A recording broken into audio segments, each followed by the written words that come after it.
Hey folks, welcome back. After nearly a month of taking a bit of a breather from YouTube, I'm back with a video or two to end out 2025. As you can see from today, I am coming with the winter seasonal deck edit, themed around spaciousness, liminality between death and rebirth, thresholds, dusk, shadows. Perhaps you can't tell that from all of them aesthetically, but it's certainly the kind of draw. Some of these I've also gone for returning to simplicity, and that could be through familiarity, the art itself. There's kind of a variation of how I got there, but a lot of this in essence is about honouring the season in a way of rooting, returning to what feels meaningful but at a slower pace, so that I can really stop and witness and truly unfold, even if there's not a clear cut or a welcome ending. That's kind of the vibe that we have here. As you can see, you've got a smattering of peeks at the decks that I'm going to be discussing. There's 14 altogether. If this is your first time here, I will pair these pretty haphazardly throughout the next kind of quarter, but I will show you what I'm thinking, at least for now, and what I have been trying out, because I have already started with this deck edit. Whilst I do follow loosely the Wheel of the Year, especially because of where I live, it mostly makes sense. Even more than that, I honour the land, and winter has made itself present where I am. I can feel it in my bones, and not just because the cold makes them hurt. It's very apparent. There's really a stark contrast in what the beginning of autumn felt like, and as much as I loved my autumn edit, I really needed this change. And some of these decks will move into deity that I'm working with, practices that I'm undertaking, but we will get into that as we dive into all of this goodness. So take in the very mixed media that's going on, and I'll start to show you some of the deck pairings, trios, sometimes solo choices. We're starting off with a pairing, although I am going to layer some more decks into this. We have here the Wild Unknown Tarot and then the postcards from the Liminal space. Not that it makes a difference to anyone else, but because I own the first and second edition of this, the Wild Unknown that is, I actually opted for the first edition. Some of the cards are, just less colourful, and actually one of the depictions, it's got a lamb on it, is a different image entirely. There's something about this one that just feels a little bit more sparse to me. The Wild Unknown is absolutely an old friend.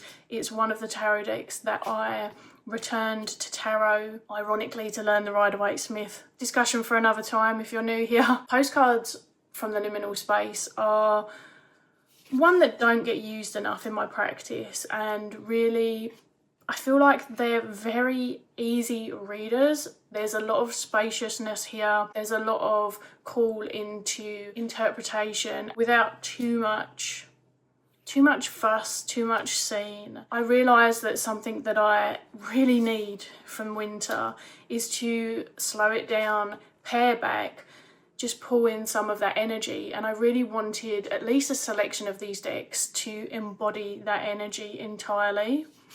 I also feel like the Wild Unknown as a whole is a really good representation of winter, because it can be quite a confronting month for various reasons for different humans all over the world. Whilst I don't think it's a brutal deck, there is a certain sharpness that often people discuss it like having an edge. I feel like that has been something I favoured from this deck. It really gets into the reality of things, into the core of things. Funny enough, a few people have recently told me it's a deck that they think of me when they get it out or when they see someone talk about it, which is really lovely because I am very bonded to it. So I wanted to get it out and give it some time. To expand this into a trio, I have added another Wild Unknown deck, which is the Archetypes.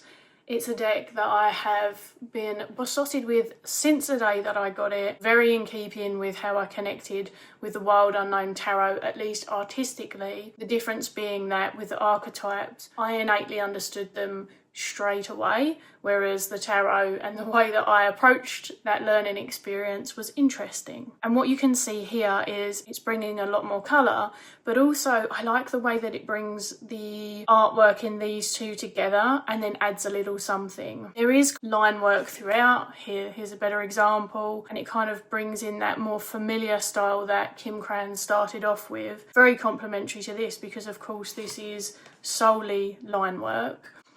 And then we've got the dashes of colour in the tarot, but they've got more of a mixed media, more collage in, other bits included in the archetypes deck. I just really like the way the three of them play together. Also for me, the archetypes is something that I like predominantly to pull just one card and then expand upon that. So I would pull this, then I would look to, okay, how is the lover showing up?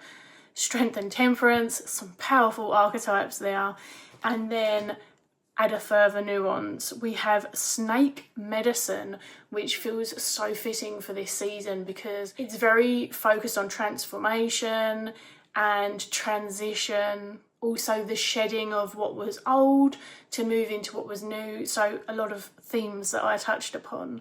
So I really feel like these three are just going to work beautifully together. I honestly can't remember if I've tried them together before. There is another oracle deck that I have toyed with adding to this party, but I'm actually going to show it next on its own because I'm also doing something different with it already. I love that on top of this deck there's another snake. I feel like I'm getting messages, as I always do, even as I go through. This one is the Iris Oracle. It's got a different feel to the decks that I've just shown you, but there is something kind of freeing about the expressions of these artworks, in particular for me and how I experience them, that aligns them. Something that I'm also trying to bring into play is the meeting of contrasts, and that's kind of what I love about this deck.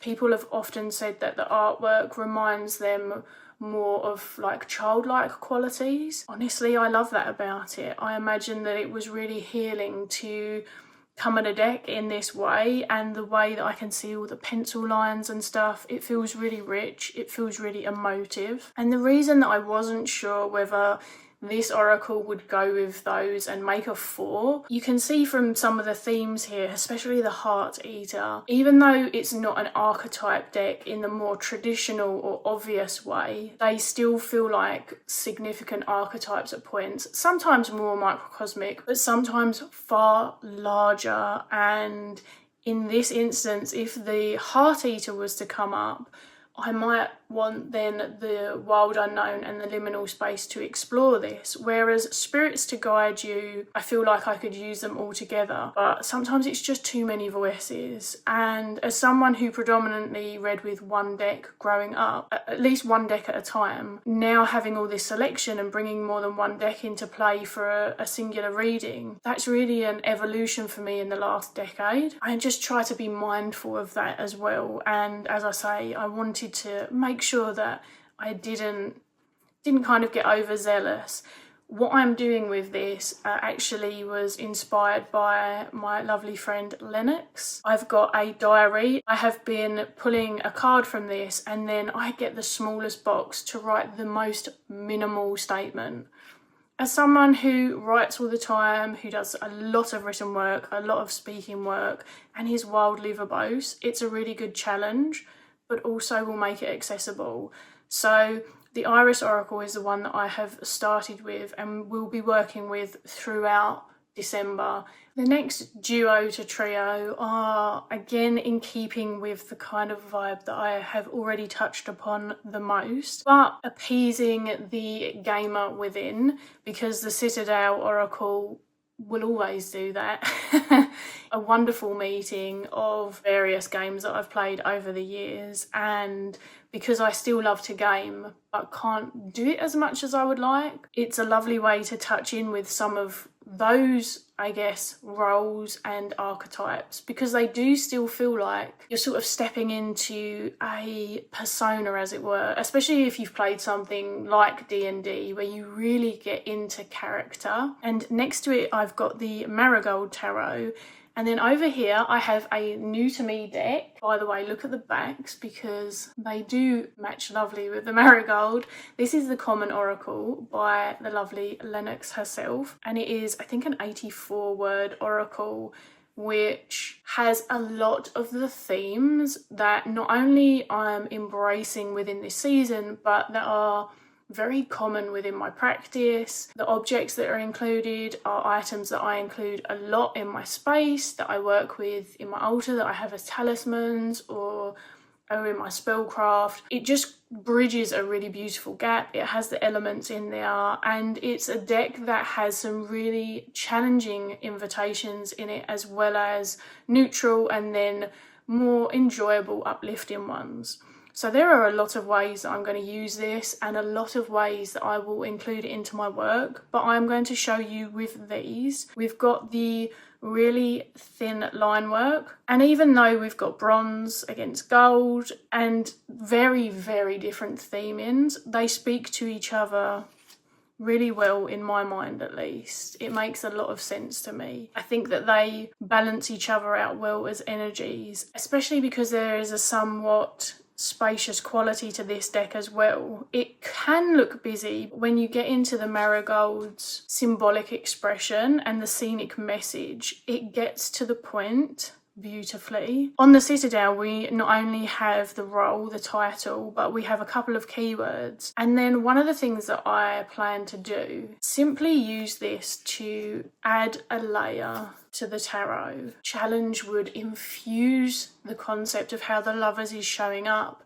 and there's definitely that pull in those choices. Here, the mirror is the Star, so it's asking us to look at our belief and how we foster that.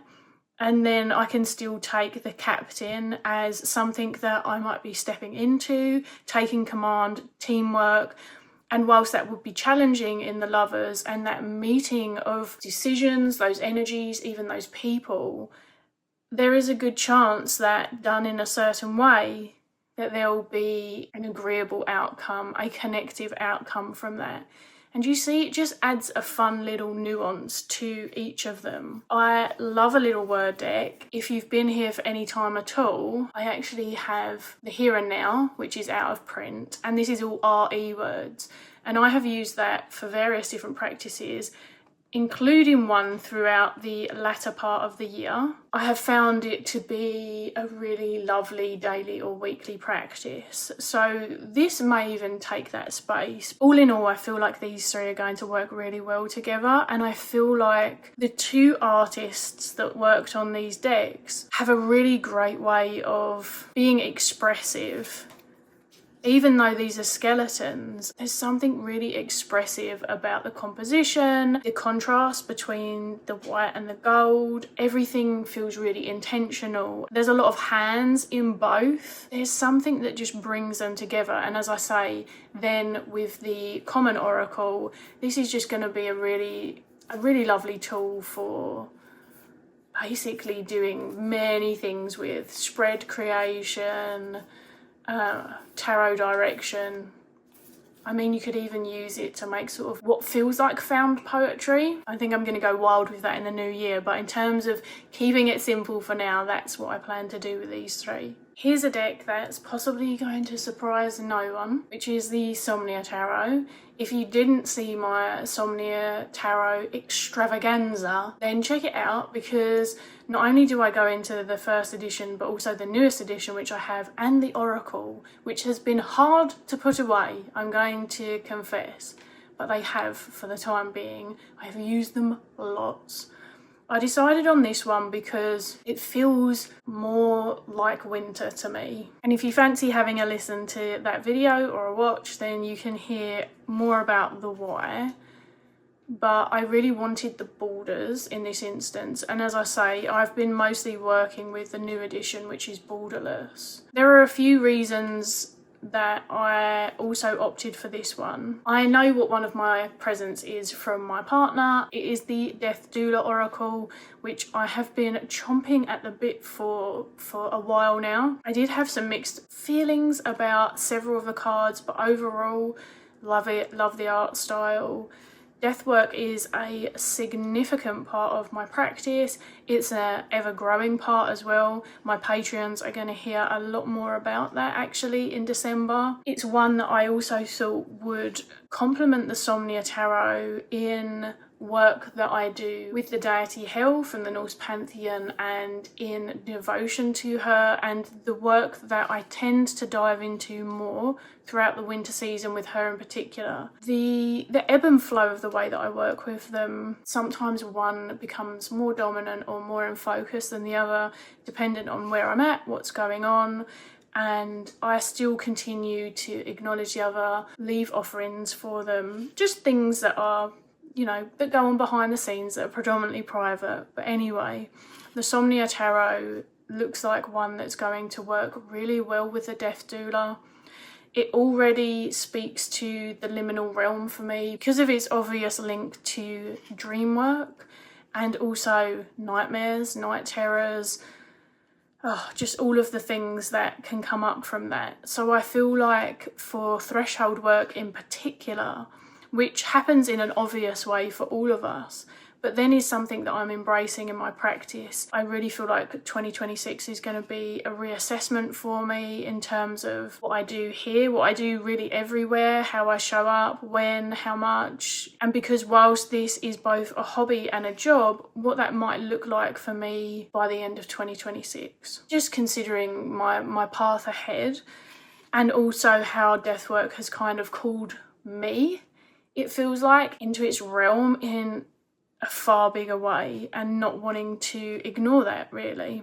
So the Somnia Tarot is on its own for the time being because I know that I will be getting that deck for Yule, for Christmas. You can kind of see the visuals that I've gone for. I feel like they very loosely can fit into two kind of categories, and whilst there are a lot more art styles within that, there's definitely an overall vibe throughout this particular seasonal edit. Believe it or not, when I split this mega deck, because it is 2 oracles in one, Snake was waiting on top for me again. We're actually working with Al collectively in my Patreon this month, as Animal Gnosis is one of the many things that I do over there.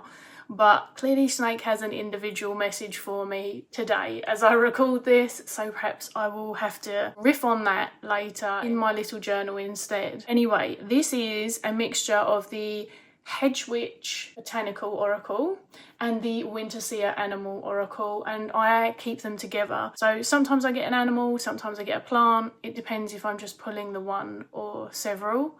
And I actually got this out originally to go with the Somnia, because whilst the art styles and just the general vibe does feel quite different, they work really well together.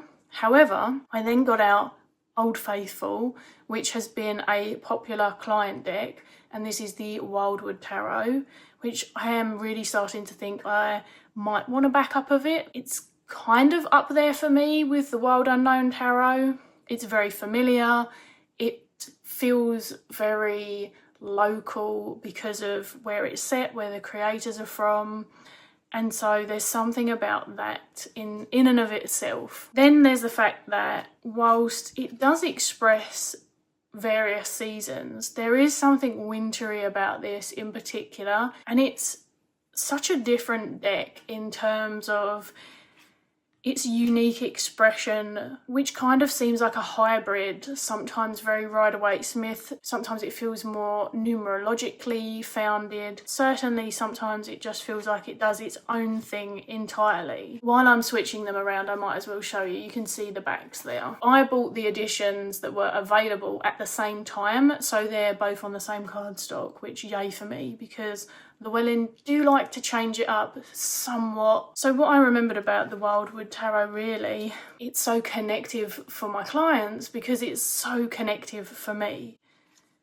And it seems that people are asking for it again and again because of that, because of the way that I can speak with it. As soon as I got these, and I did do a mega deck review of these as well if you're interested on my channel, they were really connective. Again, a lot of them are plants and animals that I'm familiar with.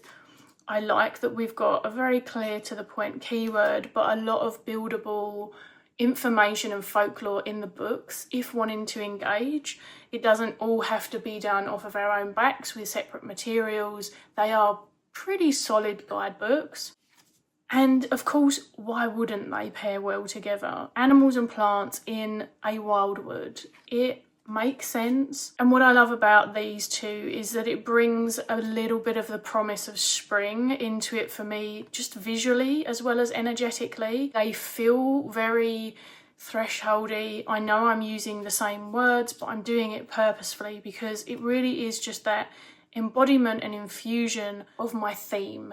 Theme probably sounds like a strange word to use. It's just one that makes sense to everyone else. This is kind of where I'm at, the shape that my practice is taking, the work that I'm doing, especially personally, professionally, not just with clients, but professionally in terms of choices that I'm making about development and paths that I'm going to take. Why wouldn't I want as much common ground and as much comforting support, but also says what needs to be said? When I say comforting, I mean there is a trust when I work with some of these decks in particular that kind of transcends when something new comes in. You know, it's fun to have something new, but it's not the same as these older faithfuls, if that makes sense. Next up, we have a deck that feels like a cousin to the Wildwood in an interesting way. It's not the same by any means, but there are things that they both do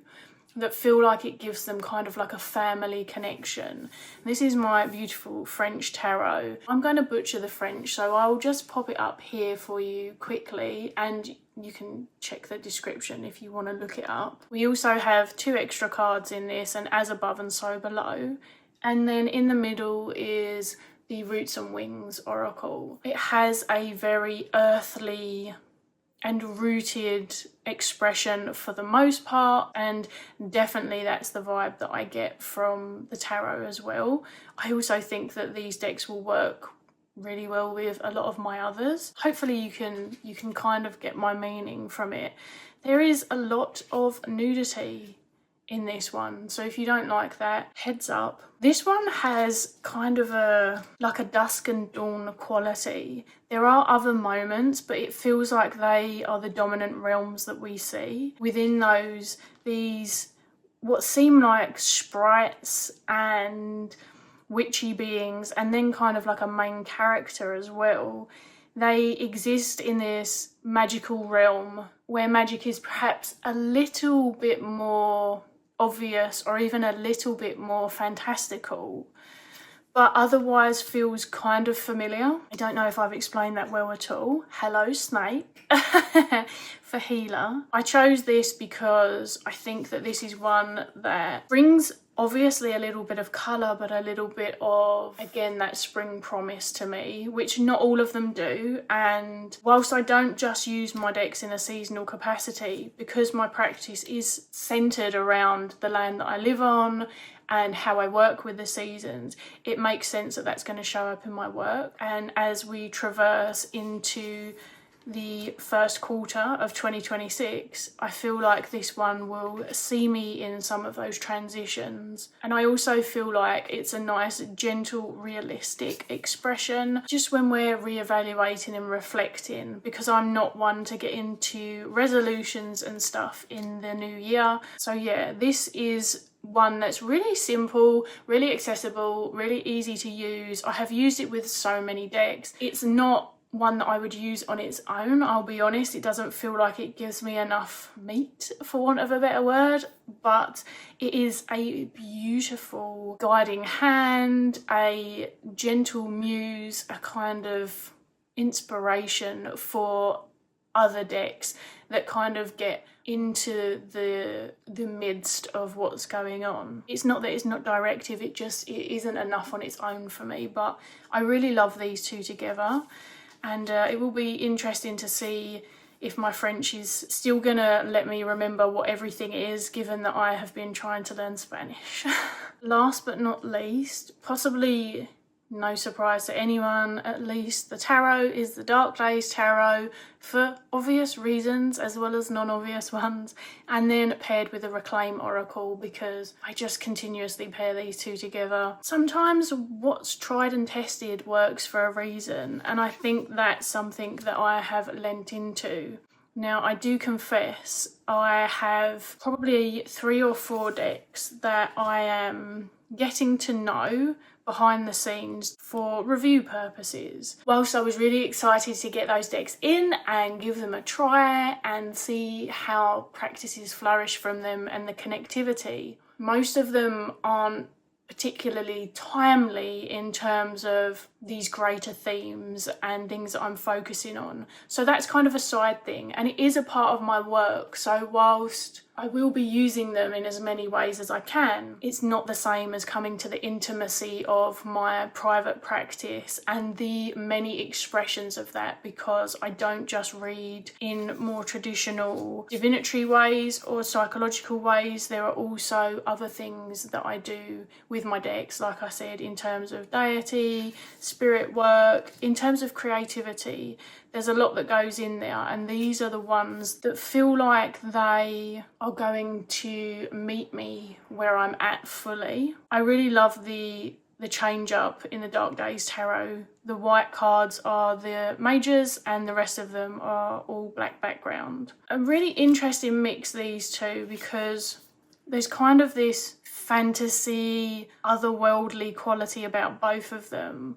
You know, we're seeing beings with wings and fins, all kind of stuff going on. Despite that, they feel like they get more to the core of emotional expression, somatic experience, get right to the heart of things in such a big way. And I enjoy that about it. They are peoply without being too peoply for me. Not that I have 0 people decks, but there is a quality that I'm looking for in particular, and these really meet that. I do love that 10 of Cups card. Because this is so emotion focused, it is a deck that I feel like I can laugh, I can cry with, I can be present. I feel like it's a great deck for practicing self-regulation, providing you know how to do that in the first place, because you know it's not a given and people can't always do that on their own. There is, for me, this opening, this really big therapeutic doorway where I can utilise my work, bring it together and do some of it for me. But also I know that these are decks that really get to the point for clients as well. Some people just like to experience the Reclaim without a tarot deck at all. After a really fucking challenging 2025 for so many of us in so many ways, I feel like a lot of us are doing some of this processing. So whilst these decks and this sort of selection is mainly focused on my personal practice, when people come to me and they ask for suggestions, perhaps what to work with, as long as these fit, of course, or what I'm currently using, what people see more from me in terms of content creation, again, not always, depending on what it is, but these are more dominant decks just across the board. And so there you have it. That's me. That's the decks that I have already started using and am in full swing with, that are going to embody the winter season for me, and also my transition from 2025 to 2026. Just everything that kind of comes with that, really, plus the Death Doula when I get it in the latter part of the year. So yeah, let me know if you're doing a seasonal edit, what's included in that. Some of my lovely Patreons have already started sharing theirs in Discord actually, so that's really fun. But of course you can comment, or if you do a video, let me know that you've done a video and I'll come and watch it. I'm always looking to find new people to watch and engage with on YouTube and otherwise at a time when there can be challenges towards the end of the year. I hope that this transition's really gentle with you where possible, and that you have wonderful humans and animals around you for those times when you really need them, when it's not so gentle. Otherwise, I'll see you again soon. Bye. And then these, they have just been, I have no idea what that was. Fox, squirrel, birds? The cat's asleep behind me and she's got no fucking clue.